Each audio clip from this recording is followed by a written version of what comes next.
Perkenalkan, nama saya Fitriana Jayamue, kelas 2021A, dengan NPM 21103036. Di sini saya akan menjelaskan pandangan saya mengenai aborsi, eutanasia, dan hukuman mati. Pertama, saya akan menjelaskan berkaitan dengan pandangan saya tentang aborsi. Nah, aborsi merupakan salah satu tindakan kekerasan yang dilakukan seseorang yang nantinya akan menyebabkan kematian antara ibu dan anak. Ada beberapa alasan seseorang melakukan aborsi. Yang pertama, karena kehamilan tidak direncanakan. Kehamilan tidak direncanakan adalah situasi di mana seseorang wanita tanpa sebelumnya merencanakan atau menginginkan kehamilan tersebut. Hal ini terjadi karena tidak teraturnya minum pil KB yang diberikan oleh dokter atau bidan. Yang kedua, kondisi sosial dan ekonomi. Kondisi sosial dan ekonomi memainkan peran penting dalam keputusan seseorang wanita untuk melakukan aborsi. Hal wanita melakukan tindakan ini karena keterbatasan finansial yang dimana membutuhkan banyak biaya, seperti makanan, pakaian, perawatan kesehatan, dan pendidikan. Yang keempat, kekerasan seksual atau pemerkosaan. Kehamilan dihasilkan dari seksual dan menambah beban emosional, menyebabkan korban merasa terjebak dalam situasi yang tidak diinginkan, atau menambah stres trauma yang sudah dialami. Yang kedua, pandangan saya mengenai hukuman mati.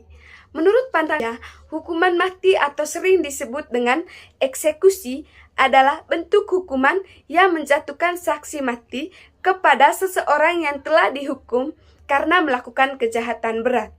Di Indonesia saat ini sudah menerapkan hukuman mati.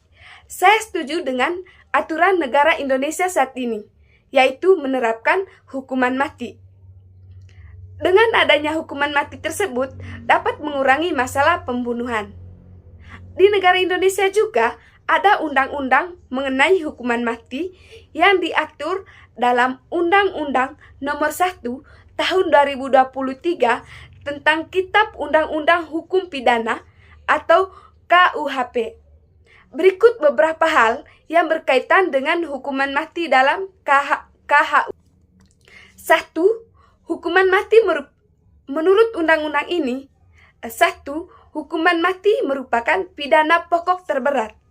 Kedua, hukuman mati direncanakan secara alternatif sebagai upaya terakhir untuk mencegah tindakan dan mengayomi masyarakat. Yang ketiga, hukuman mati dijadikan dengan masa percobaan 10 tahun. Selama masa percobaan, terpidana diharapkan dapat memperbaiki diri sehingga pidana mati tidak perlu dilaksanakan. Jika terpidana menunjukkan sikap dan perbuatan yang terpuji, pidana mati dapat diubah menjadi pidana penjara seumur hidup.